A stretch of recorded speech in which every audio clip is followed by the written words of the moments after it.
What is going on, people? You are on the lifeboat. Welcome in. This is Captain Calhoun speaking. I'm super glad to see you this morning. We've got a wonderful show planned for you. I've been thinking about doing this one for a while, but I couldn't figure out how to make it adequate as far as like length. And I smashed it up with another show I've been thinking about doing and couldn't figure out the length. And now they're both long enough together. So we're going to talk about the power of words, which I believe we've talked about briefly before, but words are very, very important, folks. And so are expectations. And through managing our expectations, our words, and our thoughts, we can craft a perspective or a reality that we choose rather than finding ourselves somewhere that we don't want to be mentally. What is going on, Samantha Askey? I'm so glad you're here. I've been meaning to look at time zones on a map and come up with a plan to serve those of us that are in the on the other side of the planet. Because I know the time difference really gets you. I'm really glad you're here. This is something I'm looking at though, so maybe we can get something that's more agreeable to your schedule over there. I definitely am looking forward to figuring it out. Anna Berg, good to see you. Hello, Jason P, Robbie, Kristen Melinda, Space Jeezel, good to see you, bro. It's been a while. What is going on? FS Scientology, hello, Layla Bradley, Flick Fox, Jane Aldrich, what is going on? Barbara, hello, Butterfly, good to see you. Jeremy Fowler, Anna, hello. Oh, I said that. It's okay. I can say your name twice. That's fine, right? Rosebud, hello. I passed your wonderful message on to my father. It's kind of funny. Rosebud is what my dad used to call my mom because her name's Rose. So that was kind of a cute message. He really appreciated that. He said, "Oh, that's so kind." Matrix Rabbit. Before we get into it, guys, let's get some ones up for everyone out there that suffer and anyone out there that needs a little extra help. Let's also put some ones up for Matrix. I know Matrix has been having a hard time lately, and we love Matrix. We love them. We love them. All right. Without busting out my unprepared singing voice, life is a dream and hello. Yeah, guys, should, could, would. These words. I'm going to go through the trouble of defining them, even though it's kind of boring, but it's kind of interesting. I'm kind of into words. But these words are not the best words in the English language, not my favorite words, although I have used them a ton. So maybe they are my favorite, but now that I realize what they mean and what they're doing to my perspective, I try to limit my use of these words. Could is the past of can. It's used to indicate possibility, which is fine, right? It's possible. But if I say I could do something, what's the point of saying that? I could just go do this thing instead of saying I could do that. Saying I could is kind of like saying I'm not going to do that. You know? I mean, at least for me, maybe you're different than me, but when I say I could, that's basically me saying I'm not going to go do that. I'm not feeling it right now. Otherwise, I would say I'm going to do that, right? Right? I mean, maybe it's just me. That's how I feel about that. Now, should used to indicate obligation, duty, or correctness, typically when criticizing someone's actions. Also used to indicate what is probable, what's probably going to happen, right? Should. He should have been more careful. Should be enough to bail Diddy out, you know? This should be enough to bail out that a-hole. Now, what's wrong with this word? Well, if you should do something, again, why not just do it, right? Should, I mean, I guess like these words serve a purpose in the English language, but I think that can I say bastard? I think we bastardize them. I don't think that we use them very properly. We use them kind of like curse words. We just use them wherever. And that really serves to not serve us, right? It really serves to put me in a place of non-action. It serves to put me in a place of non-action, which is exactly what we don't want if we're recovering. Robin Miners, what's going on? And we will be talking about unrealistic expectations at the butt end of this video. That's the other show that I slapped together with this one. I think that it's a marriage made in heaven, though. I think it's a great. Can't believe it took me this long to figure out that these two topics go together. Cheeky, good to see you. Miss Sunrise Dawn, Casey.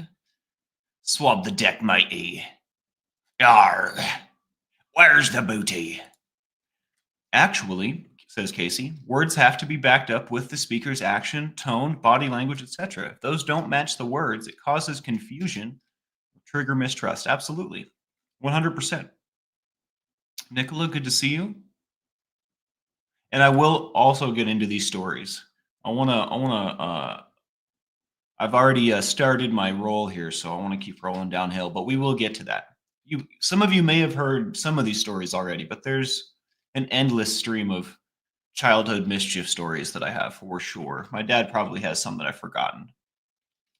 Spanx, I need ones. Waiting for the sleeping pills to kick in. 24 hours ago, I was on 80 without sleep. When you say 80, you mean 80 hours or 80 pills or 80 milligrams? Send me a lullaby. Anna, also TKK. All right, Anna. Well, that is concerning. I'm a little worried about you. I will definitely, let's put some ones up for Anna, right? I definitely will be keeping you in my heart and my thoughts. And I'll tell my dad as well. I'm so sorry to hear that. I trust that you're not doing anything crazy and we're just miscommunicating. I'll sing you some songs at the end. I'm listening to my favorite Paramore album again. It's growing back on me. Try not to sing it too much. We were talking. I don't know if we did would yet. Would is the past of will in various senses. He said he would be away for a couple days.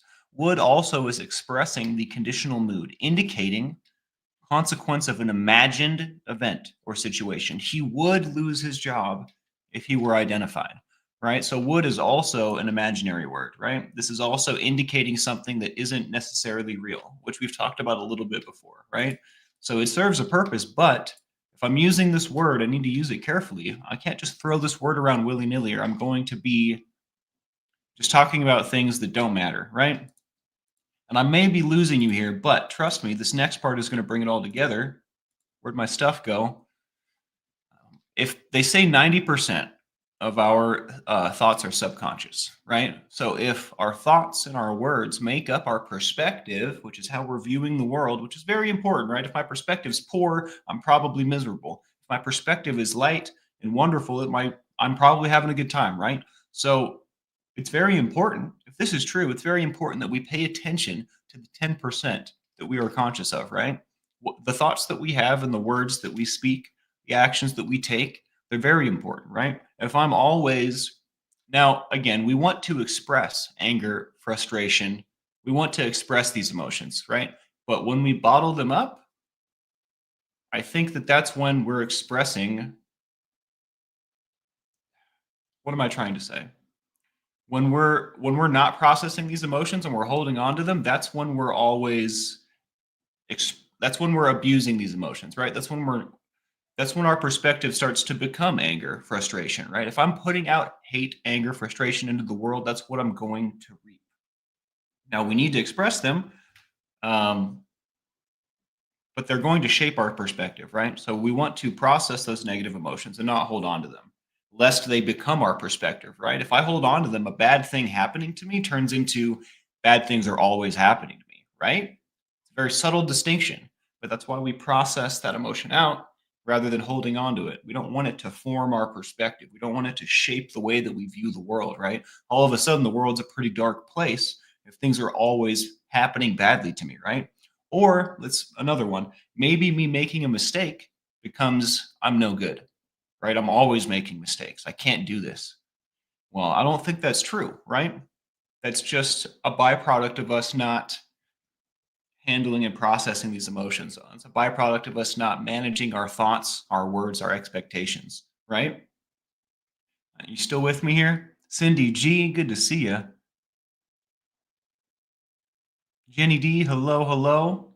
Well, thank you. I appreciate you. ASAP Lizzie.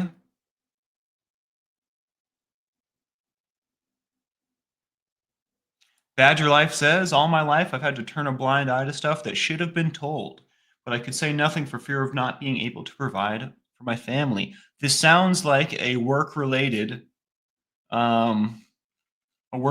thing. Like you're privy to stuff that's not cool, but it's paying the bills kind of deal.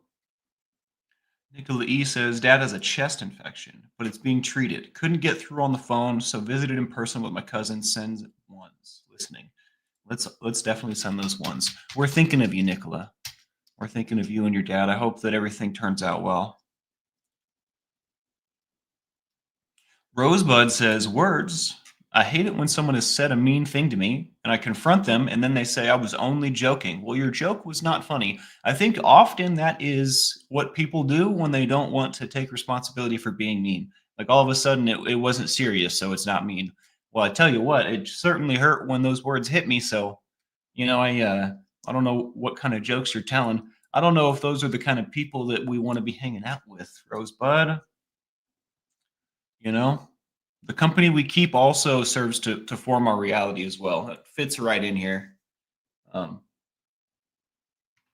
but anyways,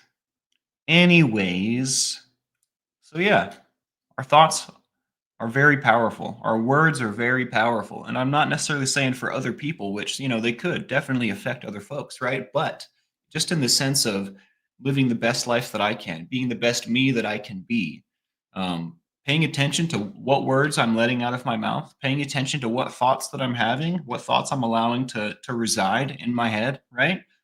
Has served to shape my reality much better. Since I've started paying attention to this, my days are much brighter, right? I've been able to pull myself out of depressive states, having this knowledge. These are life hacks, 100%. They may sound trivial. It might just sound like a bunch of mumbo jumbo, but I'm telling you, you have the power in your head to craft your reality. It just takes a little bit of persistence and management. Um, mm, mm, mm, mm.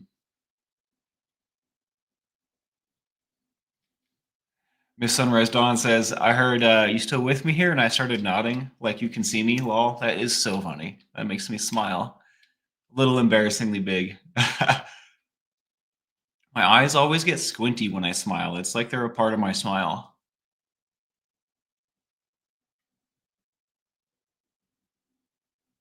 That is not good, Nicola. Nicola says he's super allergic to the medicine they have his dad on.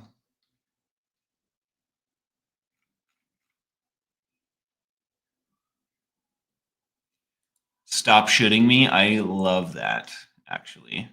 I love that. For sure, though. I mean, say that to yourself, right? Maybe I'll start saying this to myself because I'm not perfect. This is a difficult thing to change, especially like I have been saying the things that I've been saying for my whole life. They're the things that I say, they're the things I like to say, right?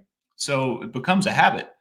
And breaking the habit of saying should, could, would, breaking the habit of holding on to emotions out of some defensive mechanism, right? Or maybe as our friend was saying earlier, maybe your livelihood is attached to it, right? So it becomes a little tricky when these other factors are introduced to change the way I'm moving through the world.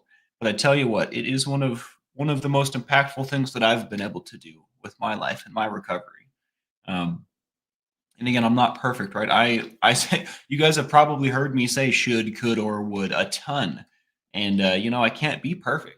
I can only do my best, but this is something that I'm constantly working on. And as I introduce other things and work on other parts of me, sometimes I forget about this, and I have to bring it back into the fold.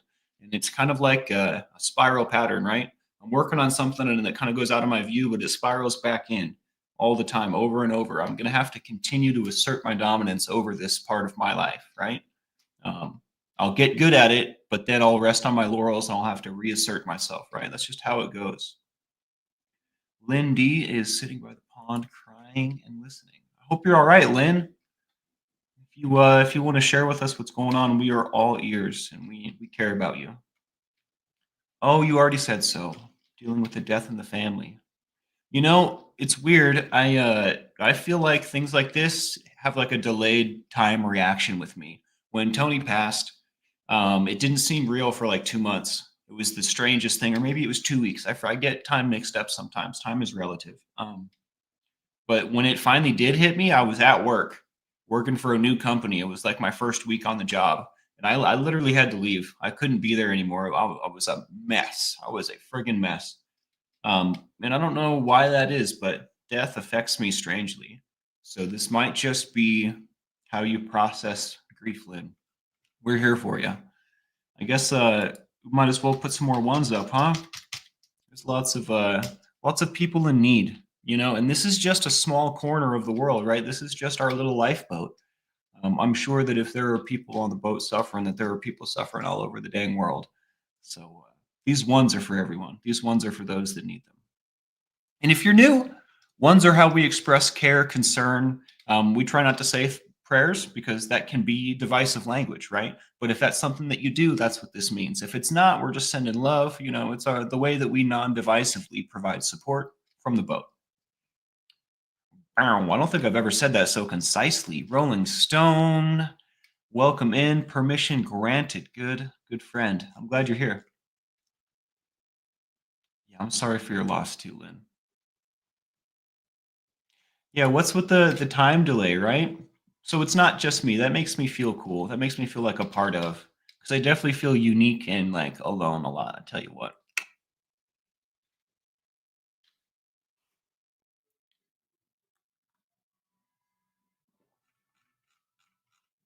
I feel no sympathy. That was not the lyric for this moment. I love her lyrics though. What's her name? I forgot. Haley Williams, the singer of Paramore. I love her.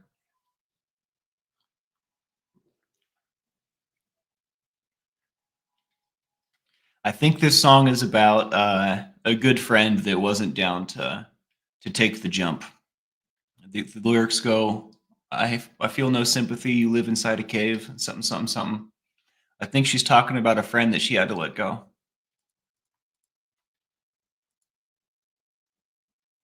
But you never know.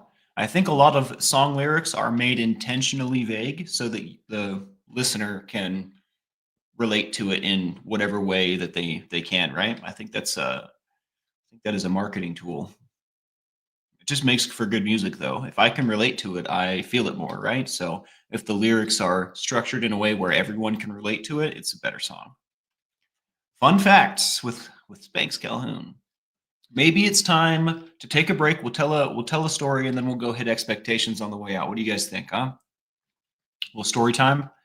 When I popped in here, um, Kristen Melinda was saying she's lurking, trying to make sure her little one's not tearing the house up, and that made me think of some times that I've torn the house up when I was a little one. You guys know me and my dad's story, right? When I was very little, they were doing dope. So they weren't there a lot. And I'm not, when I was really young, I don't. My perspective was that of a child. So I'm not entirely sure exactly the details and the time frames of what exactly what they were dealing with at what times or anything. But I remember what I was doing because I was a kid, right? So I don't remember where we lived, but I got up in the morning. I usually got up by myself. I was like up with the sun like clockwork. It was just how my body worked. I was always up super early, and my parents always slept in hella late because of their habits and their pastimes. So I would spend a lot of time alone in the mornings.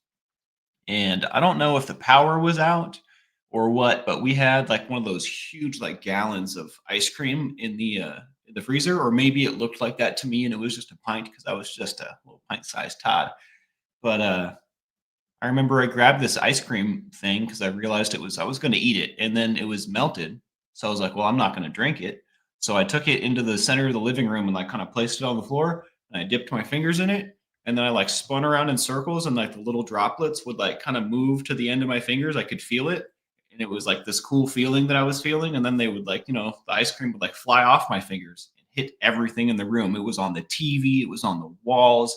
I just was dipping my fingers and spinning around and giggling over and over and over. And eventually my dad woke up and lost his mind. Oh my gosh. It was a rough morning. But I got ice cream on everything. I got ice cream on literally everything. Um, it was a rough morning for us.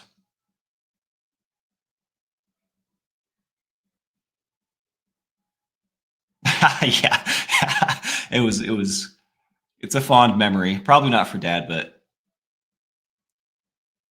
I wonder if I have another one off top. That was pretty quick.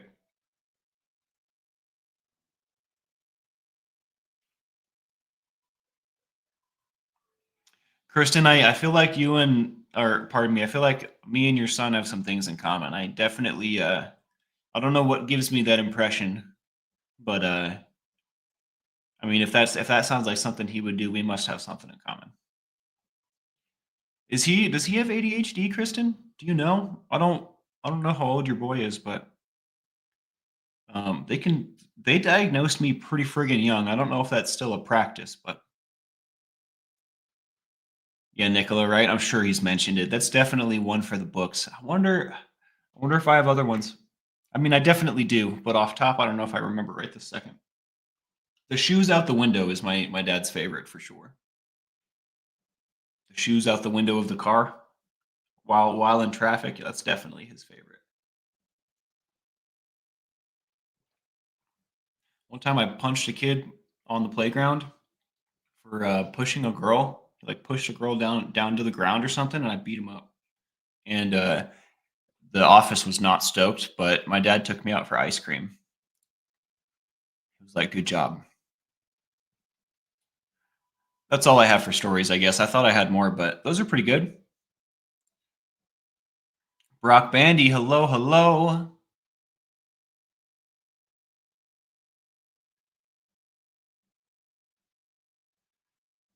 I'm glad you're okay presently, Samantha. Dude, letters have so much power. They have the ability, it's like having a conversation with someone, but they don't have to be present there. You know what I mean? Um, there's something about it. Writing letters. Samantha Askew says, when I was diagnosed with stage 4 cancer and told I only had months left, it was quite cathartic to write to people in my life and tell them the effect they had had on my well being. Okay, presently. I want to just take a second to thank you for telling us that you're okay presently because I was about to put my worrying hat on, you know? But I really enjoy this. Dude, letters are so powerful. Yeah, letters are so powerful. If you're having trouble moving emotions around that you've from trauma in the past, something that you just can't quite let go of, like for example, if maybe I should write a letter to Lucy.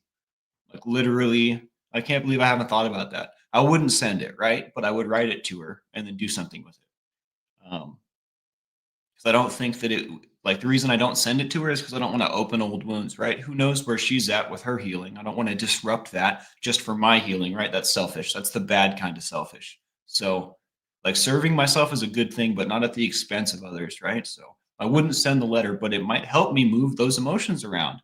It might help me say things that I wouldn't ever have the opportunity to say otherwise. So, I can't talk up the power of writing letters, the power of words. This goes perfectly with today's thing. I can't talk it up enough.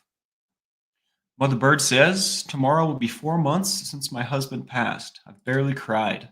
Maybe 3 minutes and 30 minutes in 4 months. I don't know what's wrong with me. There's nothing wrong with you, Mother Bird. It just, grief is a strange emotion.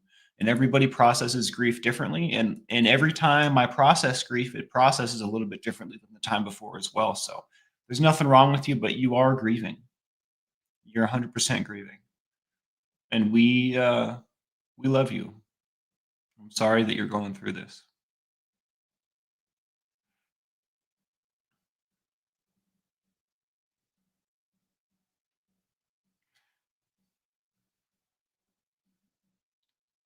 But I will say the time that y'all had together is priceless, you know? The time that you guys had together, you wouldn't trade that for anything, you know? Celebrate. Celebrate his life. I think that may help those emotions come out.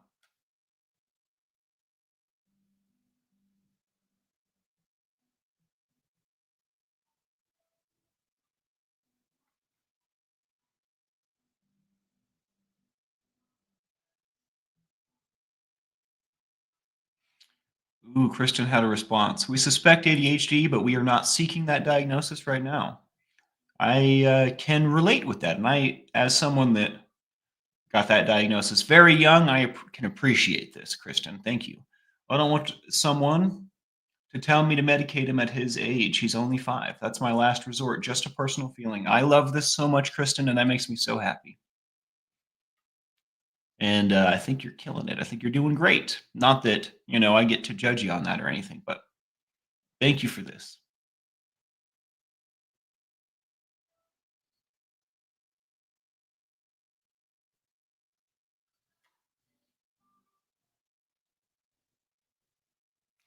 I always forget. Jane says, "Captain, your Uncle Johnny told the story of your shoes out the car window from his perspective in the car behind you. Pretty funny." I always forget that that's the case. This reminds me, there was another time where I was driving the Porsche. I was like either sitting on a phone book or sitting on my dad's lap. I forget.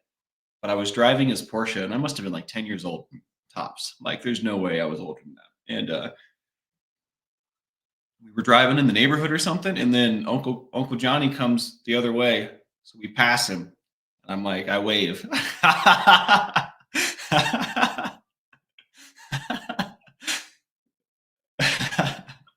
That was a good one too. That was one of my favorites. We did lots of silly stuff, man. We had a really really good time. I definitely missed out when he left my life. All right, let's bust into some expectations, guys. This part's going to be a lot drier. I'm just going to tell you, I have a lot of expectations are dry, but also very important. So, expectations are anticipations or beliefs about how events will unfold, or maybe how people will behave, right? Expectations. I expect this to happen. They can be personal or societal or influence how we interpret and react to experiences. In fact, expectations heavily influence how we react to experiences, which is why it's so important, right? That whole 90% of our thoughts are subconscious, right? It's very important that we manage our expectations because it ties right into that. Um, Expectations can shape reality by influencing behaviors and decisions. Positive expectations may lead to greater effort or persistence, while negative expectations can result in self fulfilling prophecies. I don't think this part is as important for us, but it's true. Influence on relationships. In relationships, expectations can play a crucial role in satisfaction and conflict. Now, this part is much more important, I think. Unrealistic or unmet expectations can lead to disappointment and tension, while clear and realistic expectations can foster understanding and trust. Now, sometimes I'll go on a tangent in my head and like think about Lucy and in mine's relationship. And I often think to myself, I wonder what she expected of me and how I failed so grandly at that, right? I wonder what she expected of me that I wasn't able to fulfill because I feel like we had a lot of misunderstanding and mistrust, right? I feel like we had a lot of disappointment and a lot of tension. I feel like whatever our expectations were for the relationship, they were very, very unmet. And that's just one example, right? Our expectations play a crucial role in our perspective and how we view the world around us. And this isn't just when I say forms our reality, I'm not saying that if you believe it, then aliens are going to be real, right? And if you don't, they won't. Like that's not what I'm saying. Like that's definitely not what I'm saying. What I am saying is that you can put on rose-colored glasses, right, and everything looks a little rosy, or I can put on anger-colored glasses and everything looks really angry, right? What I'm saying is the tint on the world, right? That's your perspective. I'm either making a mistake or I'm always making mistakes, right? I'm mistake prone, which is the truth though. Sometimes I make mistakes. I don't think that I'm always making mistakes. Sometimes I do a bad thing. I don't think I'm a bad person, right? Perspective is the difference between those two. And how you view yourself and how you view the world is very important, right? If I think the world is out to get me, or if I think I'm just never going to succeed, what kind of life is that, right? If I feel like that all the time, that's no good, and we need to shed that. Again, this is why perspective and thoughts, words, the words that I'm speaking, thoughts that I'm having, and the expectations that I have. That's why these are so important. Why it's important to manage them, right? Oh, but there we go. Not that one. Let's get rid of that one. We're done with the power of words, expectations.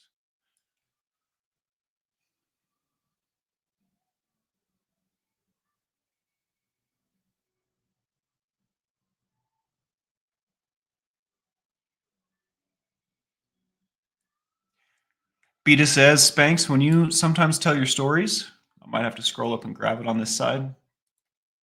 I don't think they are really that horrible. I guess you were just behaving like a child and you behaved appropriately to these circumstances you were in. I think so too. I think so too. I definitely wasn't a bad kid. I mean, I definitely got in a lot of trouble. I definitely was a troubled teen.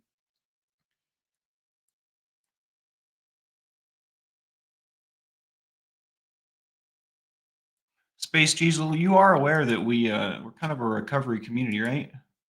I'm not coming down on you, but the only things that you've said in the chat um, are like, "I'm drinking this morning," which is fine, right? Do your thing, but that's not really. No one else here is doing that.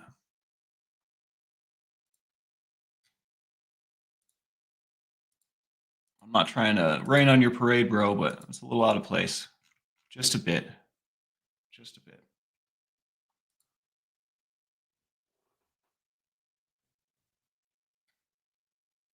Ruby's mommy, hello, hello, Marco, good to see you.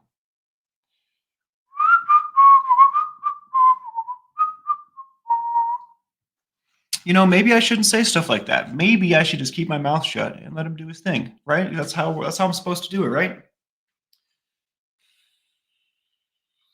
I get confused sometimes, Like I don't know if yeah, I don't know. I take it back. I'm sorry, Space Diesel. Don't listen to me. Do your thing. Do whatever you do. It's not for me to tell you what to do. I apologize. That was not how I should be handling things, I don't think. Expectations. I'm getting lost in my head, guys. My album also just ended and is throwing me for a loop. Expectations are often shaped by cultural and social norms. Different cultures have varying expectations regarding behavior, success, and roles, which can affect individuals' goals and interactions. This is just to say that often our expectations are formed like in reaction to the way the world is, right? Often our expectations are formed in reaction to our experiences. That's all that's trying to say. It's important to manage and adjust our expectations to align them with reality. Regular reflection and communication can help ensure expectations are realistic and adaptable, reducing potential frustration and enhancing personal and relational well being. I think perspective and expectations have a huge effect on our interpersonal relationships, as they definitely affected Lucy and I's relationships. Rolling Stone says, "I'm glad you said that, Captain. I was drunk for the first 2 weeks I was here, 11 months sober today." That's a big deal. And I definitely I shouldn't have come down on him. I don't know why I did that. I apologize. No, you didn't offend me, Space Diesel. I'm screwing up this morning, dude. However you are, show up like that, man, because we want you here. It's not, I shouldn't be saying stuff like that. And I apologize. I feel real guilty now, but it's a big deal. 11 months sober today, Rolling Stone. You're killing it. You're killing it. No, no, no. You didn't offend me, dude. I apologize profusely. Oh, there's hair in my mouth.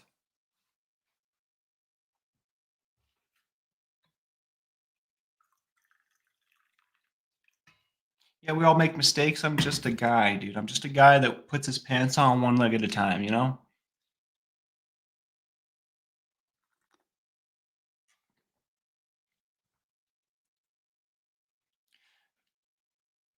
I may be the captain, but I still need to use my discretion. You know what I mean?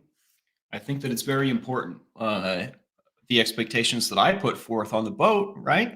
Tying it in, I think it's very important that I put out the proper expectations because otherwise, I'm not serving the boat. I'm not serving us. I'm not, because the whole point of the boat is to kind of provide connection, meet people where they are. You know what I mean? So I think that was very out of line for me. Thank you guys for hanging out through it.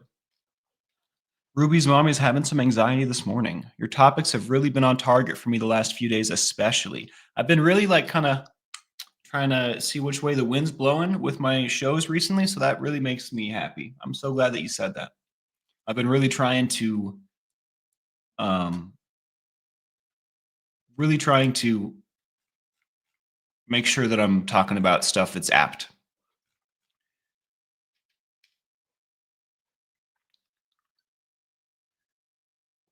Today I wasn't very sure what I was going to do, but expectations are really important. And this is something that I deal with literally daily, and I've been struggling for a very long time. figuring out how to share this knowledge with you guys. A lot of the stuff that I share, a lot of the tricks, the hacks that I share with you guys are like old hippie magic. It's like old hippie tricks that I learned from my hippie friends. And I want to put a disclaimer on that. I have a healthy distrust of stuff that I'm going to call foo-foo.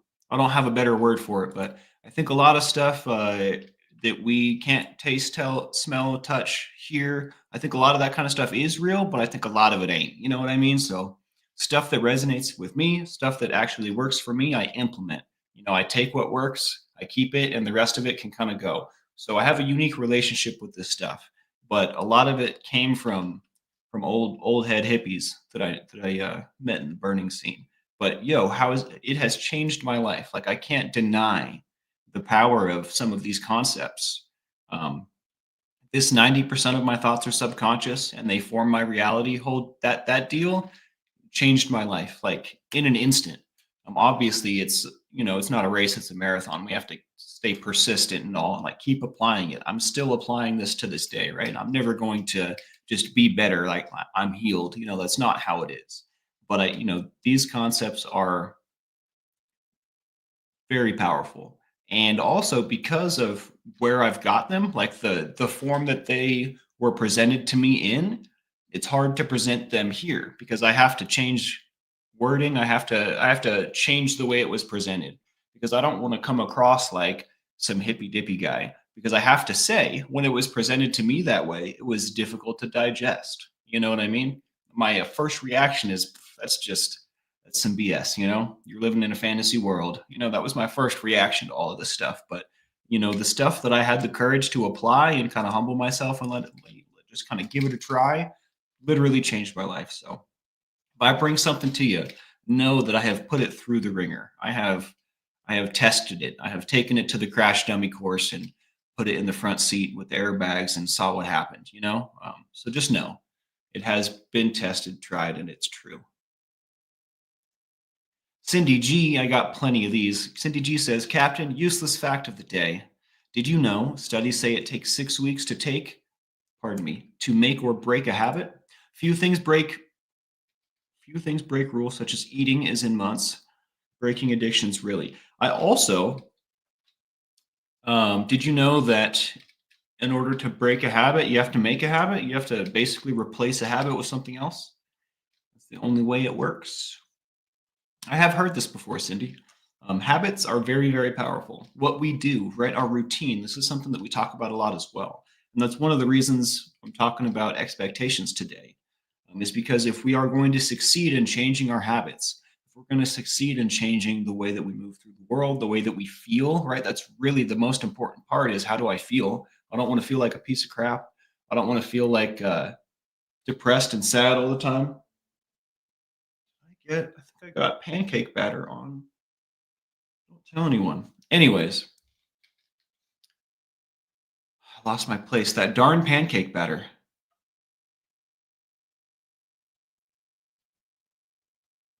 If we're going to succeed in changing these things about ourselves, it's imperative that we manage our expectations, our thoughts, and our words.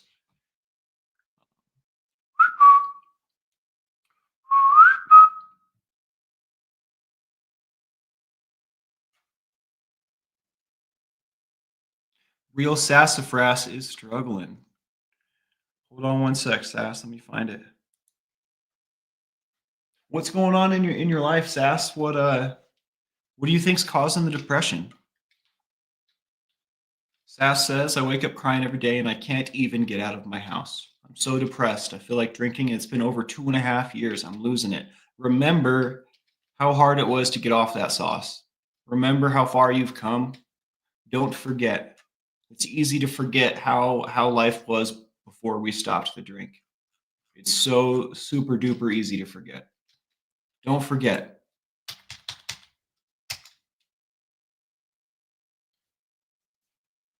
You're much, much better off without the sauce, I promise.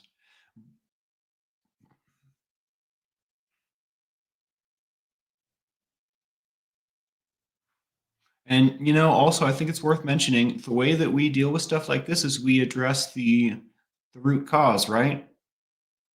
And drinking is going to add to the problem, right? It's gonna pour some hot sauce right all over whatever the root cause is, and it's gonna separate you from the root cause, so it's harder to see as well.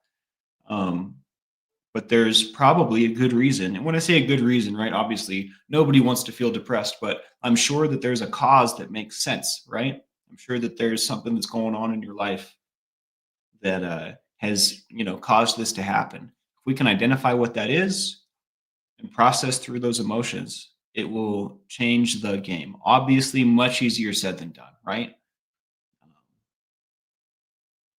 But it's worth it. It's worth it.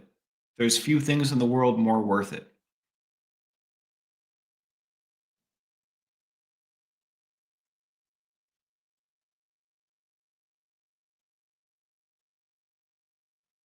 Gail Raishon says, "Hi all. I was born in the late 50s and hung with the hippies. They were cool, and my life has been based on some of what they believed."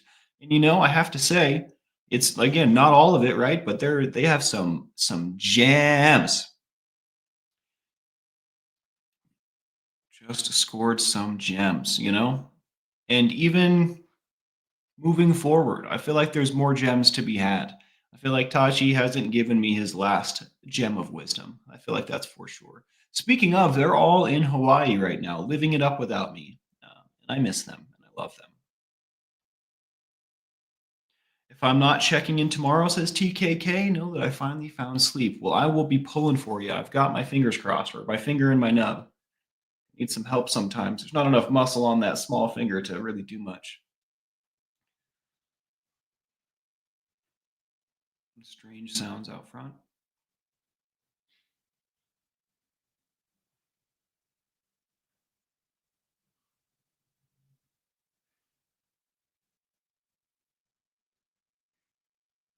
Do they have old school meetings anymore? Says Lindy. Do you mean like AA stuff, like 12 step? They absolutely do. I know since the pandemic, things have changed. I don't know. I imagine they still have in person meetings. If they don't, that's a huge disservice to the movement. 100%. Huge disservice. But you can find meetings just like what we're doing here, like with like I'm just live. They have Zoom meetings where everyone kind of shows up with a camera. In fact, because everyone's phone has a camera, right? So a lot of times I know that there are meetings that you can just do on your phone with people. I know that Tara Smiling, you guys know her, right? If you see her, ask her about it. She has resources in that. Well, I shouldn't say that. I don't know. I assume that she. Um, I don't know why I assume that. I feel like she's told me that she's been doing this. I don't know though. There are resources, and I should probably find them because that's part of what I do. Let's see if we can do a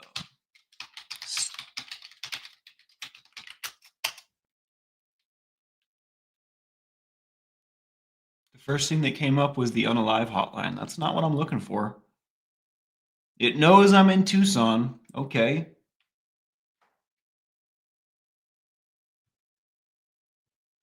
So there are websites for all the local AA stuff.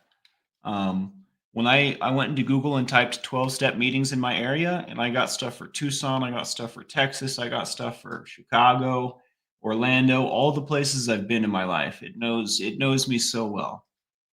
So I would hit the search engine and find something near you. There are like wherever you are, there is a website. There's resources for your local 12 step stuff, and then you can get involved with the people close to you, and then you'll have support that's nearby. You'll have support that you can see in person, in the flesh. You can hold their hand. You can slap them on the back. Something changes when you have that physical, real interaction. Um, and I honestly, I would encourage if any of you feel like you need more, right? If you feel like what we're doing isn't enough, which honestly, I mean, in early recovery, I was going moment by moment.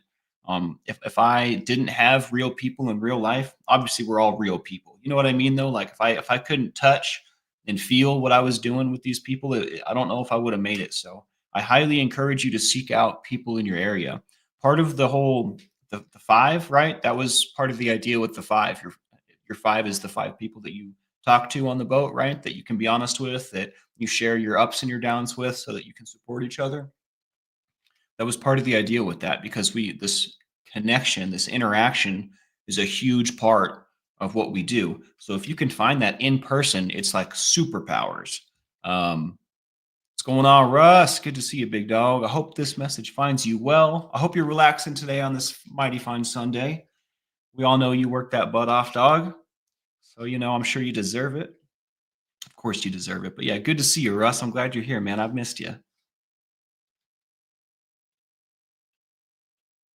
What was I going to say? James Collins, what's going on? Good buddy. I was talking about AA stuff, wasn't I?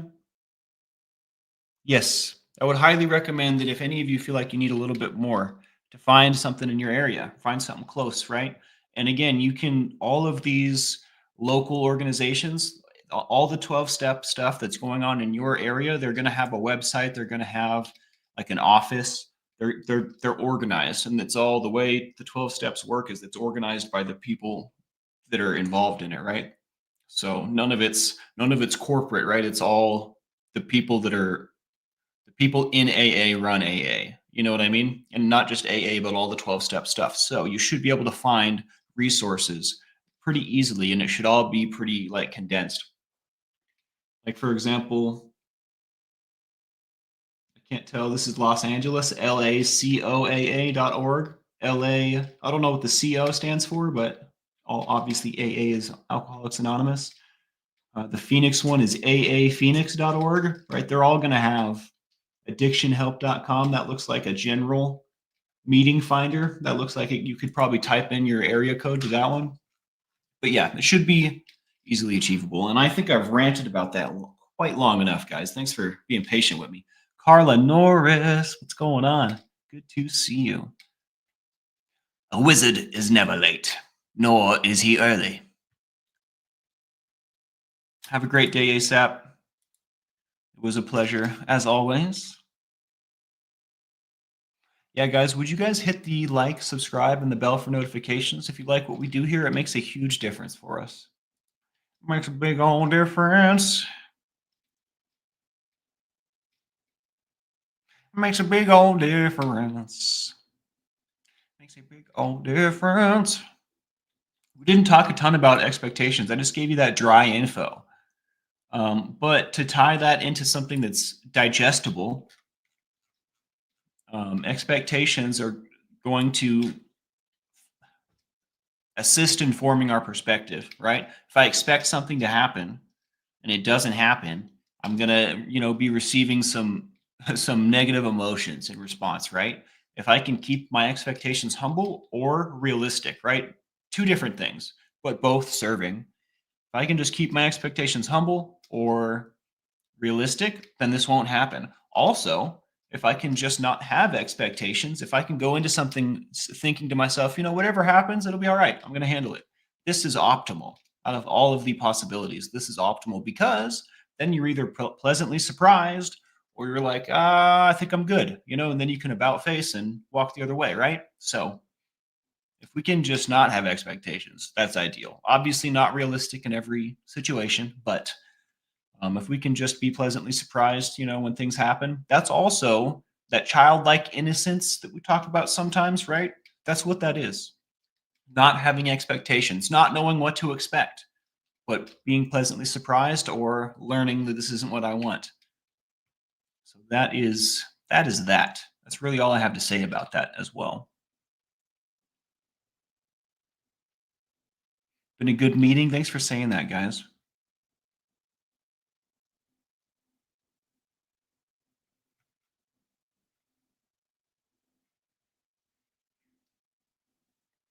Still feel bad about what I said to Space Diesel. What a jerk. What a jerk I am. It's okay. I didn't mean it. Everybody makes mistakes. I'm only human. Kellyanne, hello, hello.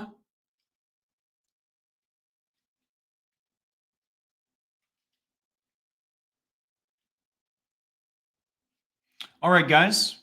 You guys have any fun plans today on Sunday? I think I'm going to do laundry. I'm really excited about it. I'm also going to do some sort of workout. This painting is definitely not done. I'm glad we took a poll yesterday about this painting. Is it done or is it not done? It is resoundingly not done. And I think I agree now that I've spent a lot of time looking at it. Although I'm not entirely sure what I want to do to it. So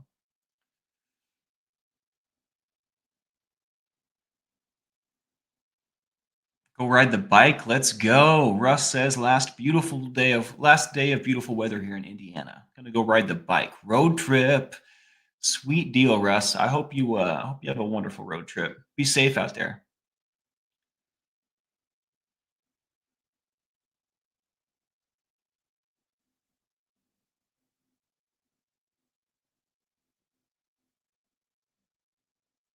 Trans-Siberian Orchestra tonight? Jason P. Oh my. I'm jealous. I am jealous. It's been a while since I went to a concert. I think that these weeks coming up, I might be looking and seeing what's coming. I wonder. I wonder. I also I'm not going to talk about my finances too much because I think it's bad form, but I really need to start saving money if I'm ever going to change my situation. So I think that's going to become a top priority. I might be living a little bit differently moving forward, but it's only in service of myself. I am the Noise Opera. Good to see you. Kirsten, hello, hello.